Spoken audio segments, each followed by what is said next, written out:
Welcome back to 40-Minute Mentor. We're so glad to have you with us today for another Where Are They Now feature episode. I've loved welcoming back some of our most popular 40-Minute Mentors over the past few weeks, and today's guest is no exception.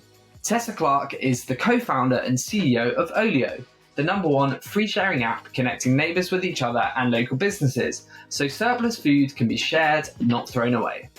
Every day, households around the UK waste a huge amount of food, and so it's so great to see Tessa and the team at OLIO helping to put an end to this.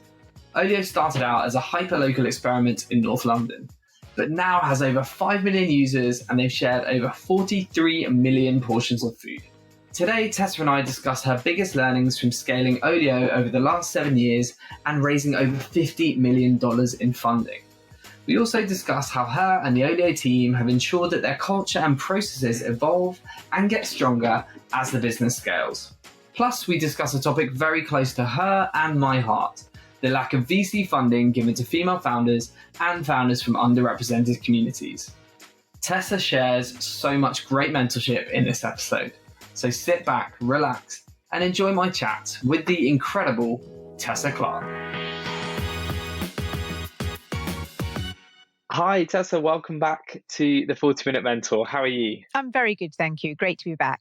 Great stuff. Well, it's been a couple of years since you last came on to the podcast. So when we first spoke, you shared the story of OLIO and all the amazing things you've been up to. But for anyone that hasn't heard of the business before, can you tell us a bit about the mission and why you started the business? Yeah, sure thing. So OLIO exists to tackle the enormous problem of waste in our homes and local communities. And how we do that is via an app that connects people with their neighbours so that you can give away rather than throw away your spare food and other household items. And you can also lend and borrow everyday things too. So the original light bulb moment, I guess, if you like, for OLIO took place just over 7 years ago now. I was living and working in Switzerland and moving back to the UK. And on moving day, the removal men told me I had to throw away all of our uneaten food. Now, my backstory is that I'm a farmer's daughter, so I had a childhood spent working incredibly hard on my family farm. And as a result of that, I think that food, throwing away perfectly good food is criminal. So when the removal men tried to get me to do this, clearly I was not prepared to do it. So instead, I stopped packing and bundled up my newborn baby and toddler and set out into the streets with this food, hoping to find someone to give it to. And unfortunately, I failed miserably, but wasn't to be defeated. So I went back to my apartment, and when the packing men weren't looking, I smuggled the non-perishable food into the bottom of my packing boxes. And that was when I just thought, this is absolutely crazy, the lengths I'm going to avoid throwing this food away. This has got a bit extreme now. I knew there's an app for everything because I'd been in the digital space for 10 years prior. And I couldn't believe there wasn't a simple app to connect me with my neighbours so I could give this food away rather than having to throw it away. So you created one. I love it. I know my parents would be listening to this. Hopefully they're not great at podcasts, but they would be nodding along. I remember in our household, we weren't allowed to leave the table unless everything was eaten. And that's definitely filtered through to my parenting style too. Well, thank you for sharing that. And I know the business has gone from strength to strength in the last 7 years. You've raised over $50 million in funding. So when you sort of reflect back on how the business has evolved, even since the last time we spoke, what have been the biggest learnings for you so far, and have there been any particular challenges, particularly in the last couple of years, that you've had to contend with? Yes. So just to give everyone some sort of idea of scale and sort of where OLIO's at. So actually we passed an exciting milestone last week. We've had our 6 millionth person join OLIO, which is fantastic. And roughly half of our communities in the UK, half is outside of the UK, with our most active markets being in Singapore and also in Latin America, so Mexico, Argentina, Chile, Colombia. So certainly those sort of first steps of international expansion are new since we last spoke. But perhaps the biggest inflection point has been the fundraising round that we did at the end of last summer, which was our Series B. And up until that point in time, we had been incredibly lean and resourceful as an organization. And we just really hadn't raised that much capital. And raising our Series B has been transformative for us and marked a really, really significant inflection point, because we have gone from being this very sort of small, scrappy startup comprised of generalists to now we're needing to almost refound the company as a scale up with all these specialisms that are hugely exciting to have, but that we've never had before. So a head of performance marketing and head of CRM and head of BI and head of product design. So yeah, and I think that whilst we knew we were going to go through this inflection point and we knew it wouldn't be easy, it's been even more profound than Sasha and I had anticipated. And also it takes a lot longer than you think as well. Yeah, I can imagine. And it's kind of unbelievably exciting, but adds extra levels of stress when you're bringing in sorts of specialists. And obviously the talent space is hugely demanding and competitive right now. But I think as we spoke last time, there's something particularly special about the culture you've created and the mission that you have, which I think will always hopefully attract some of the best of the best. You referenced there that the team's grown a lot and the culture will have to have evolved over time. So can you tell us a bit about how that has happened at OLIO and how have you managed to ensure that the company has, stays true to those original roots and what made that culture special, and how you've continued to attract the right types of talent? So one of my biggest concerns, and I think also the concern, well, not I think, I know, the biggest concerns of the team ahead of our Series B was that going through this rapid period of scaling would result in a dilution of our culture, because we do have a really, really magical culture at OLIO. And obviously I'm a co-founder and I'm biased, and you might think that I would say that, but we have the data to back it up. So we've always run biannual employee satisfaction surveys, and across every metric, our average score was anywhere between sort of 8.5 and 9.5. And we heard time and time again from the team that there was something just incredibly special about the OLIO culture. So going into this post-Series B period of rapid growth, we were really, really apprehensive about whether we could or could not scale the culture. And we're sort of by no means there and out of the woods yet, but thus far, it seems like actually we've done a really, really good job of that. And I think there's a couple of reasons for it. So first, it's been a top priority. Sort of as the CEO of the company, I see that as one of my sort of top 3 objectives. And so the first sort of senior hire we made after raising our Series B, ahead of a CTO and a CPO and a chief brand officer and all those other wonderful people, the very first recruit we made was a people and culture director. And so that was someone to really help me and support me on ensuring that we kept the OLIO magic alive. And then other things that have really guided us through this period have been our mission. So we have always recruited for not just mission alignment, but a step higher than that, mission obsession. And even when we've needed to grow very quickly, we have not compromised on that really, really high bar. And I think that has been critical to maintaining the quality of the culture. The second thing that we have done is that we recruit very, very rigorously and very explicitly against our company values. So we only have 4 values. They're really easy for everyone to remember. They are inclusive, resourceful, caring, and ambitious. And they really feature incredibly prominently and explicitly through the recruitment process. And certainly we've had a ton of feedback from the folks that we've just recruited saying that they've never been through a recruitment process like that, where the values are so front and central. So I think mission obsession, values alignment, bringing in Tessa, our people and culture director. And then the other thing is, and sort of Tessa and the team have done a great job here, is really focusing on the onboarding experience as well, and making sure that we've got a really, really robust onboarding process. And then we've also been spending quite a lot of time of just running these sort of lunch and learns, which are these little kind of bite-sized chunks of information and coaching, I guess, if you like, about how OLIO thinks about things and approaches things. So we've got our biannual employee satisfaction survey out as we speak. So I'll get the data back soon to see how well we have or haven't done on it. But it's definitely something that's been really, really top of mind for me. In terms of, just quickly on the obsession point, which I absolutely love that, how do you test for mission obsession? I'd love to just dive into that a bit. Well, first of all, everyone who joins us answers sort of that question about their personal connection to our mission. And when you have interviewed hundreds of people, you get really, really good at being able to detect who authentically lives, breathes, sleeps our mission and is truly obsessed by it. and who is just sort of saying what they think you want to hear. So we have had people, just do some incredibly share some incredibly personal and moving things from their own personal lives as part of that interview process. And you can spot a mission obsessed person a mile away. It bubbles out of them, it bursts out of them. They almost sort of can't contain it within them. And it's really easy to spot. Amazing. And looking personally, how has your own leadership style and your role as CEO evolved over the last year or two? And what advice would you have for any founders that are listening to this that might be kind of about to embark on a similar growth story or going through a similar transition as their company scales? So we're definitely sort of knee deep in the transition. Sasha and I, my co-founder, used to be all over everything. There was nothing that happened in the company that didn't have our fingerprints on it. And we obviously know that that is completely unsustainable. And we've brought in this amazing senior leadership team, sort of 8 of them who all joined at the same time. And we've been going through this period of transition of sort of extracting myself and Sasha from the day-to-day and empowering them to do what they do best.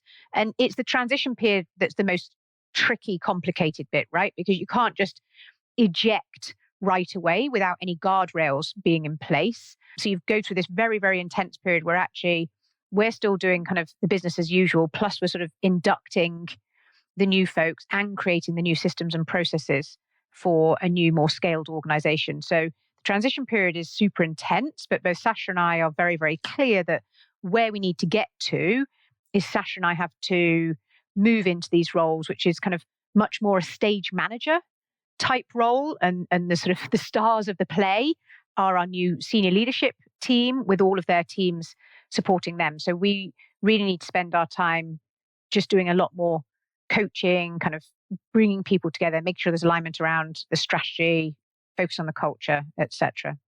Great. The conductor of the orchestra. I love that. Yes, exactly. That's the other analogy that's often used. Yeah. Yeah, awesome. And I guess besides leading OLIO, which I know is a 24/7 job, undeniably, I also know that you're also a very active mentor, you're a venture partner, and I think, like me, you're particularly passionate about DE&I in the tech ecosystem. So I actually read the Sifted article that you wrote where you talked about female founders needing more money rather than mentorship, which I thought was particularly interesting. So could you just elaborate for anyone that hasn't read that piece, which I would strongly encourage people to do so? Do you mind elaborating on that a bit for our listeners and just share any particular advice you might have for any female founders that are listening to this and looking for investment? Yeah, so this is an area I feel incredibly passionately about. And wherever I am saying female, kind of please insert the word diverse, right? Because it's definitely not just sort of female founders that suffer from this, but just focusing on sort of what that piece was about, which was the experience of female founders. So I think it's really important for female founders to understand the reality of the environment in which they are operating when it comes to fundraising. And that starts off with knowing the stats. So in the UK/Europe, roughly 1% of all venture capital investment goes to female founded businesses. 89% goes to male founded businesses and 10% goes to mixed teams. And that sort of 1% number has remained stubbornly low at anywhere between kind of 1% or maybe on a crazy year, it's gone up to as high as 2%. But really, it has been extremely low. Now, it can be frustrating and dispiriting to understand that that is the reality. But I think it is important to be aware of that because then you can sort of prepare to play that game, fight that fight. And I think the most important thing to do is certainly I point everyone to watch an amazing video by a lady called Dana Kanzi, which talks about why female founders get so little investment. And a big part of that is because when they are pitching, her research showed that female founders are asked prevention questions, which is all about the downside, the negative stuff. What happens if Google comes in and decides to destroy you? Whereas male founders are asked what's referred to as promotion questions, which is all about the upside. How fast can we go? How big can we make this? And the answer to that sort of conundrum, like how do you deal with this barrage of prevention questions, which I can certainly attest to as being sort of my reality of fundraising, is that you answer those prevention questions by flipping them on their head and giving a promotion response. I think Other things that you need to be aware of are the sort of conscious and unconscious biases against women. So there is an assumption that perhaps we're not as commercial. And so if you are aware of those biases, then you can kind of slightly over-index, make sure that you bring the financials and the commercials up front, make sure that they're not sort of hidden, they're really explicit. I also think that as female founders, and again, diverse founders of all types, we are consistently underestimated. And so if you do have any, what I call kind of seals of approval from organizations with big brands or good reputations, make sure that you lead with that and establish your credentials up front so that investors are really listening to you properly and taking what you say seriously.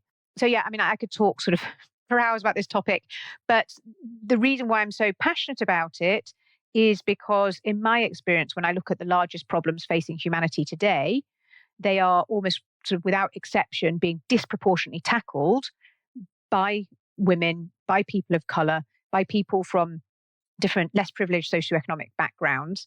And these diverse founders are tackling the largest problems facing humanity today, and yet they are getting a pittance in terms of the proportion of venture capital investment. And that infuriates me because by shortchanging these diverse founders, we are shortchanging, ultimately, all of us, we're shortchanging humanity. And that is something that we've just got to fix. And my sort of somewhat simplistic, but I believe very powerful proposal would be that if we were to see truly representative investment committees, then, and truly sort of diverse representation amongst the gatekeepers of power and capital, then we would solve this problem pretty much overnight. I couldn't agree more, and I think it's so great that you're sharing this with us today and in the wider media, because I think people need to take note of this. It's great to see people like Czech Warner and Ada Ventures and other funds sort of trying, and Diversity VC trying to do something about this, but it's still so obvious to everyone that the VC industry is not as representative of society as it should be. So hopefully the more we can sort of talk about this topic, the more change can happen. Thank you so much, Tessa. You also have a role with MSM Fund. So I know there'll be potential founders here keen to impress you when pitching and things like that. So what just attributes and characteristics do you look for when assessing founders and their businesses? Because that's a regular question we get asked to talk about on the podcast. Yeah, so a couple of things I look for. So the first thing is to understand their why. Sort of, why are you uniquely passionate about solving this problem? And having a really, really strong and robust and authentic why is critical, because that is what will give that founder the resilience, the resourcefulness, the creativity, the lateral thinking that is required to just be persistent in solving this barrage of problems that are going to come your way as a founder. So understanding their why is super critical.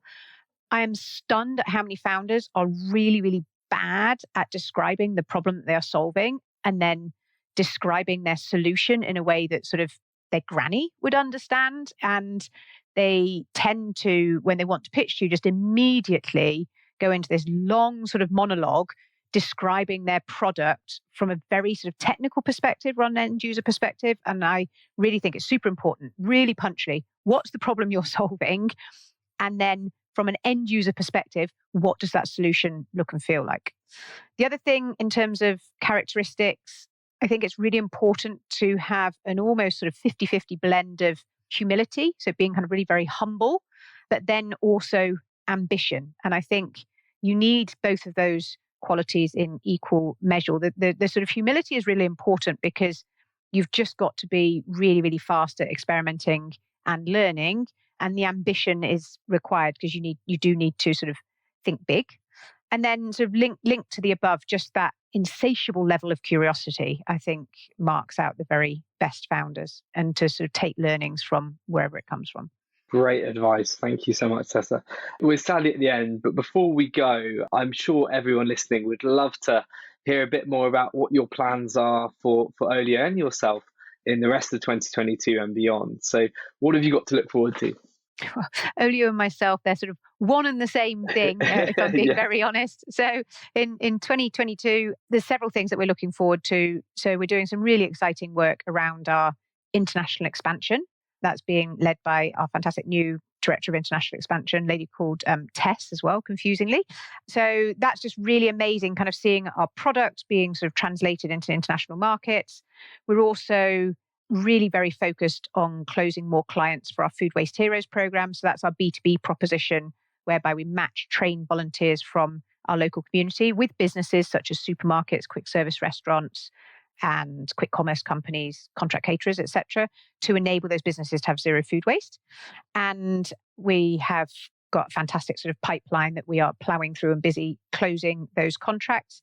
And then the third area, which is really exciting, is we're going through a rebrand process. So this is very much part of Olio crossing the chasm from that early adopter into the early mainstream and moving away from our current positioning, which I think in most people's minds, we're probably pegged as a food waste app, which is super exciting for an early adopter, but probably a bit off-putting for the mainstream, into a new positioning, which is much more about sort of local sustainable living and connecting people with their neighbours to give and get both food and non-food items, but also to lend and borrow everyday items as well. So watch this space for the rebranding.